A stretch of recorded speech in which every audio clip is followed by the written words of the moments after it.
Kepada Profesor Dr. Chua, saya Muhammad Safrizal bin Muhammad Safri.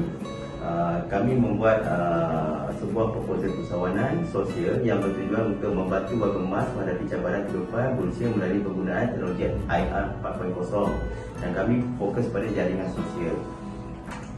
Untuk aplikasi yang dibangunkan yang dinamakan program e-Bahagia ialah inovasi usahawanan sosial yang menggunakan teknologi IR 4.0. Okey, melalui aplikasi tersebut, golongan warga emas mudah untuk akses kepada maklumat seperti kesihatan, perkhidmatan penjagaan kesihatan, program kecergasan dan juga meningkatkan kualiti hidup secara keseluruhan.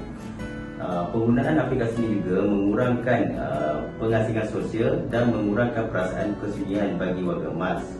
Ianya dapat meningkatkan kesihatan dari segi mental dan juga fizikal kepada golongan warga emas tersebut. e-Bahagia juga usaha yang aktif yang bertujuan untuk mempromosikan masyarakat bagi mementingkan kebajikan individu yang lebih tua, serta dapat mengurangkan jurang dalam akses teknologi sekaligus memberi kesan positif kepada penduduk warga emas dalam komuniti kita. Terima kasih. Ini adalah isu sosial terpilih. Saya Hazar Rasmullah bin Muhammad Rosli, JK 12749 Palang 18. Isu sosial terpilih. Orang tua yang mempunyai banyak cabaran dalam budaya baru muncul yang memerlukan perhatian dan penyelesaian secara segera. Masalah ini mempunyai impak yang besar terhadap kualiti hidup keseluruhan bagi individu yang lebih tua. Selain daripada itu, warga tua juga amat memerlukan langkah segera untuk meningkatkan kesejahteraan mereka yang lebih selesa dalam kehidupan mereka.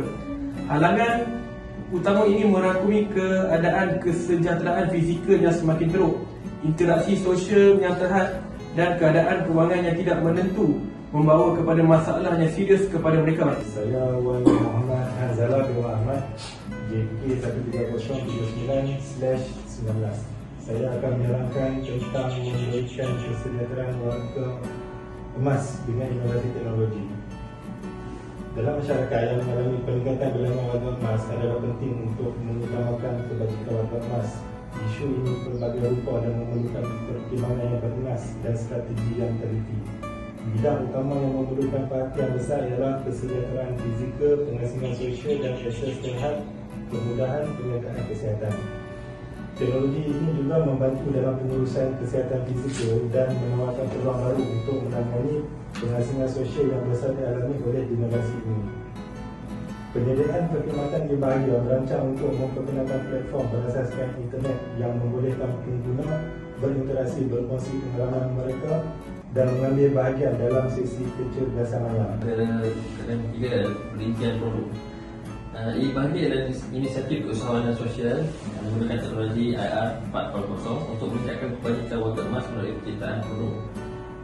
e-Bahagia ini menyediakan platform mudah alih kepada cara pengurusan kesihatan fizikal dan mental untuk warga emas. Sebenarnya memudahkan warga emas menavigasi dan memahami kaedah penjagaan kesihatan yang optimal tanpa menghadapi sebarang halangan teknikal. Selain itu, e-Bahagia menawarkan perkhidmatan dari perubatan yang membolehkan warga emas lebih bahagia dalam sesi perundingan secara dalam talian dengan profesional dengan penjagaan kesihatan. Sebenarnya ia menawarkan pengawasan tanpa gangguan kepada penunjuk kesihatan seperti tekanan darah, kadar denyut jantung. Petang dan salam sejahtera. Saya Jason Dermin, anak Seking, JK Palang 12814 Palang 19. Okay. Terima kasih kepada rakan-rakan seperjuangan saya.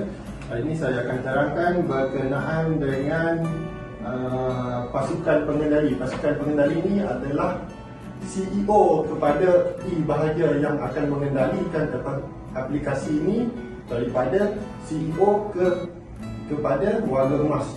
CEO ni akan mengambil alih dalam menguruskan e-Bahagia. E-Bahagia ni adalah satu jaringan platform kepada warga emas dalam memastikan kesihatan orang terjamin dan memudahkan orang mendapatkan motivasi daripada pakar-pakar doktor. Seterusnya adalah dana dana untuk membangunkan e-bahagia ini adalah melalui CEO yang tadi yang mencipta e-bahagia tersebut.